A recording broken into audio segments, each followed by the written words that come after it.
You're watching Queen Gaming. Enjoy the video. Hey guys and gals, Never here for Queen Gaming. It's something on Twitter, the Gaming Dragon. Today I'm coming back at you another Let's Play episode of NeveN. So yeah, before we jump into it, just wanted to let y'all know that our Patreon is out for as little as $5. Y'all can help support the channel, get some awesome rewards like permanent access to our community Discord server and full access to upcoming not safe for work videos. Anyway, y'all, let's go ahead and jump right back in. Alarm chain, you are up, and let's go. Alright.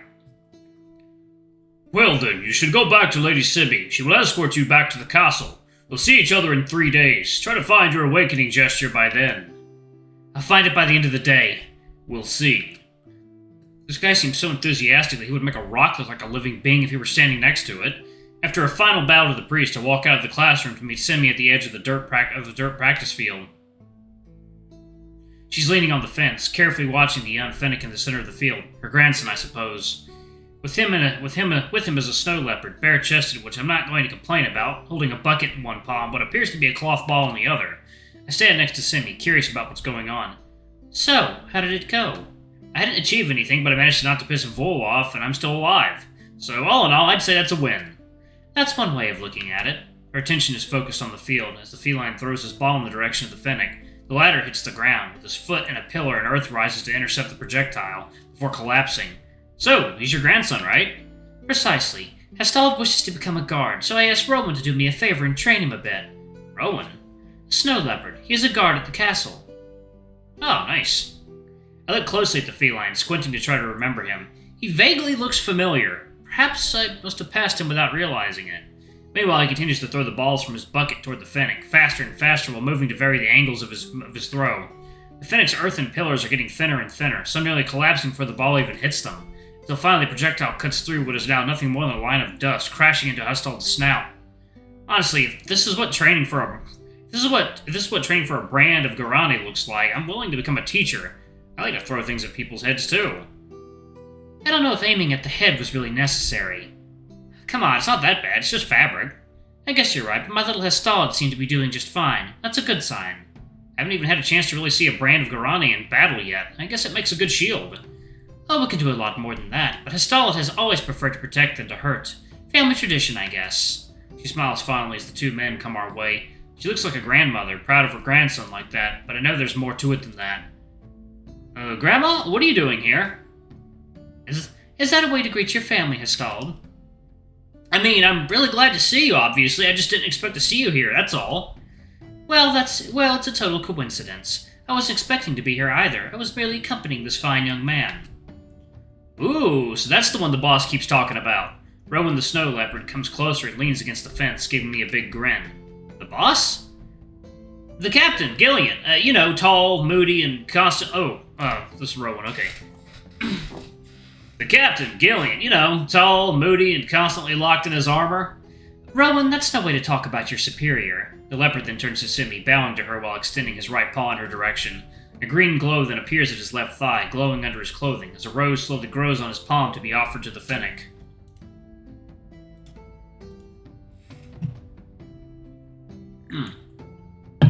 Oh yeah.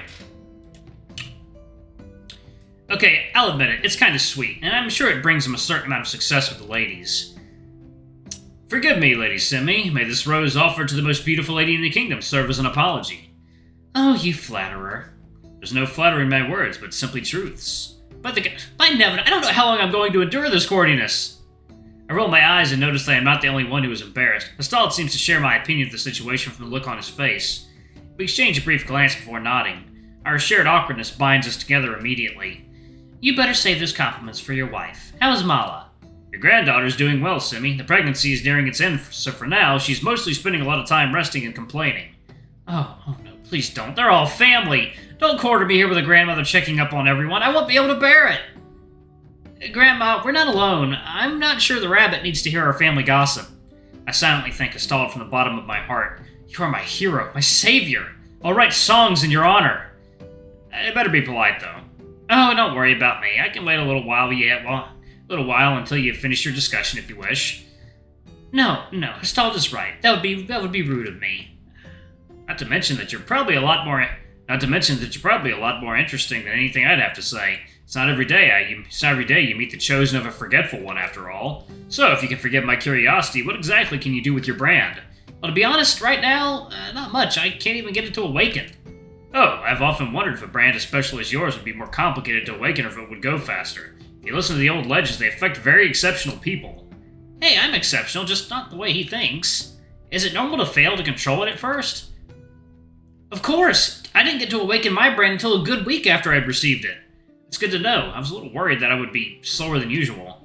I'm sure you will manage to use your brand quickly, Ellois. Vol is one of the best teachers in the temple, if not the best. Really? That's not necessarily the impression he gave me at the moment. I tend to learn quickly anyway. It shouldn't take very long. I hope so. Like Vol said, it's part of me now. I just have to learn how to use it. The rest of the day passes quickly. We stayed near the training grounds for a bit of chatting, before finally heading back to the castle.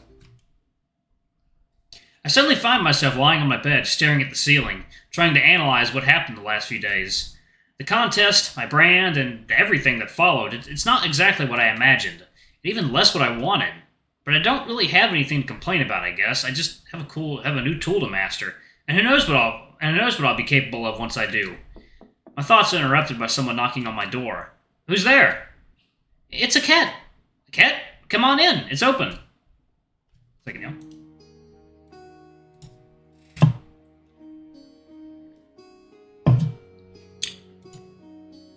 I rise and sit on my bed as the Falcon enters the room to settle down next to me. I just wanted to check that everything went well. It depends on your definition of going well, I guess. What do you mean? I didn't get anywhere, and I'm pretty sure my teacher is batshit crazy, but other than that, it went well. Crazy? I take the deepest voice I can while trying to imitate Vol's posture. It is an honor to suffer for the gods. Look at me, smashing my head with a hammer, blah blah blah. I'm telling you, the guy's just nuts. Are you sure this is a good idea? Keeping him as a teacher? I shrug. He didn't try to convince me to do the same, and then Simi said that he was one of the best trainers in the kingdom. I guess he knows what he's doing. Simi? Lusk's maid. Remember the Fennec who came to my room yesterday? Oh, her. I don't think she likes me much. Shit, I forgot about that. I don't know if the explanations will help him or make him feel even more guilty, but he has a right to the truth. It's not really your fault. She's a former slave, and she has every reason to be suspicious of Akhet. She just doesn't know you. I know you're not like those slavers. I put my paw on the Falcon's shoulder, squeezing it gently. These last few days haven't been easy for him either. Maybe a change of subject will do him good, and fortunately the day provided exactly what I need. Oh, by the way, I need to find my awakening gesture, and I'm getting a little stuck on ideas. What's yours? This might help. This might help me. Oh, I don't know if it'll really help you. It's something personal after all, and I'm sure it won't be the same for you at all. To be perfectly honest with you, I'm really curious. And you're really trying hard to keep me from seeing it, Birdie. Now I want to know. You promise not to make fun of it, maybe. It's just something I used to do when I was really little. I promise, I'll keep it a secret. He lets out a long sigh before raising his right talon in front of his face, forming a circle with two claws. He blows gently into the resulting circle as the brand on his shoulder begins to glow. I don't see why he made such a big deal out of it. I was expecting something much more ridiculous than that. I don't see any reason to make fun of it. Really? It's just considered very childish in Makad. It's shameful to keep blowing soap bubbles once you're not a kid anymore. Is that what you were doing? Mother loved when I blew bubbles for her. She really loved to see them dancing in the air and glowing with all kinds of colors. When I got my brand, I thought I could keep doing it, to make her happy, especially since I could manipulate the winds. Father didn't feel the same way. You know, the more time passes on, the less I like your father. That guy sounds like a big asshole to me. Akhet gives me a horrified look. What? You shouldn't talk like that about the elders, Ellois. If the elders are cunts, I'm not going to be shy about saying so. Your father forced you to do horrible things and deprived you of the joys of life. As far as I'm concerned, he can go join mine and fuck off. Akhet continues to look at me with the same expression for a few moments, and I wonder if I've pushed a little too far for him, given the seriousness of the discussions we've had during the day.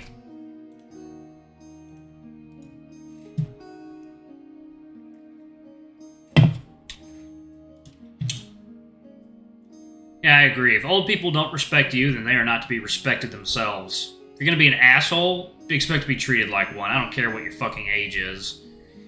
He eventually bursts out laughing in front of me, though, and I'm totally lost. I think this is it. I broke the bird. He's done. Sorry, It takes him a little while to get his act together while I give him a puzzled look. Is everything okay?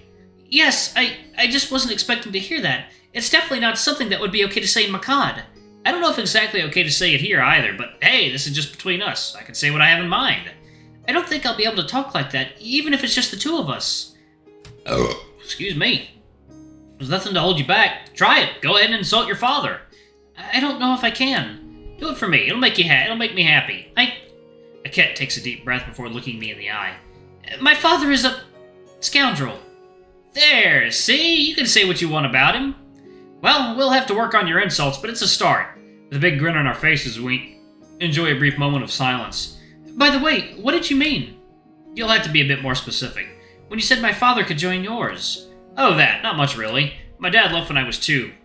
He walked out the door one morning and never came back. I guess he had better things to do than take care of a brat like me. I'm sorry about that. I don't really care. I never needed him anyway. We always managed to get by with Gramps. Still, it couldn't have been easy. I managed to get through it without getting too fucked up. That's all that matters. I'm really happy about that. I don't know where I would be without you. Probably turn into an icicle on the side of the road. I stick my tongue out at him, amused as he comes closer and nudges me lightly in the ribs. Hey, easy there. I'm still recovering. I'm sorry. I hope I didn't hurt you. Don't worry, I was just kidding. I give him a wink before I hear someone knock on my door. I don't remember throwing a reception in my room. Were you expecting someone? No, not that I know of anyway. Who's there? Mailbjorn. I didn't expect him to come, so I get up to open the door, curious as to what the bear might want from me. Forgive me, but you look absolutely exhausted. And whose fault do you think it is? I've been running around for 2 days trying to control the repercussions of your brand's appearance. Sorry. I'll be sorry. I know it's not really your fault, but that's part of why I'm here. What do you mean? Tomorrow, the council is going to meet in the afternoon to decide what to do with you. You're invited to attend. I'd like you to come to my quarters during the morning, to prepare for you for what's about to happen, and to advise you on how to behave. Something tells me this is essential. You're going to decide my future just like that? Your brand is potentially a destructive weapon, Ellois. You single-handedly challenge the balance of the kingdoms. We need to make a quick decision, or who knows what might happen. Life as simple as a simple bard is over, right? For now, I'm afraid so, and believe me, I'm really sorry about that. I'll come by in the morning. Oh, and you should rest. You look like you're about to collapse. That's the plan. Have a good day, Ellois, and get some rest, too. You're gonna need it for the next few days. I'll try. Thanks for all this. The bear waves to me before leaving as I slowly close the door. Ellois, are you okay? I don't know, Akhet. My fate is in the hands of a council over which I have no real influence. They might decide to lock me up in a cell for the rest of my life for all I know. I don't think they'll do that. The kings don't seem that cruel. I hope you're right. I glance around my room. A sudden tiredness strikes me, but I don't feel like being alone. Akhet, would you mind spending the night here? I'd like some company if you don't mind. Oh, I can do that, sure. Do you want me to get another mattress? No need. My bed is wide enough for both of us. And if you're worried about it, rest assured I won't try anything. I never doubted it, Ellois. He smiles at me as I sit next to him. Maybe things aren't so bad after all. I still have Akhet by my side. That counts for something. Akhet. Chapter 2. The Akheting. The Council. Okay.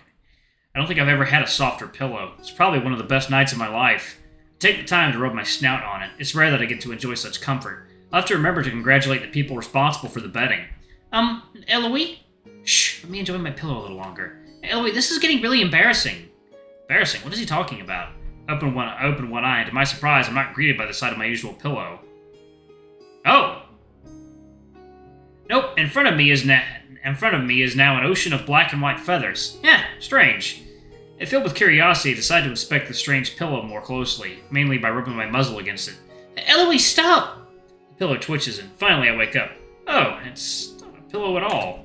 I was rubbing my nose against Akhet's chest. I sit up suddenly to find myself facing the falcon, who is blushing like never before. Good morning? Alright, I'm gonna pause it right there. That's great. Hello, thumbnail. Alright, thank you all so much for watching. Don't forget to like, comment, subscribe, ring that notification bell, and check out our Patreon if you can. It always helps. Anyway, before I go, I'm going to give a quick shout out to our lovely bronze tier patron. Thank you all to all you do for the channel. We greatly appreciate the support. Thank you to our silver tier patron, Cade Silverman. Thank you for going a bit above and beyond. It's greatly appreciated. Thank you to our gold tier patron, Amr. You're awesome. We love you. Thank you for subbing to our ultimate tier. Anyway, if y'all want to get your names in the credits, get access to not safe for work contents as little as $5. Alrighty, I love you all, and I'll see y'all in the next video. Bye-bye!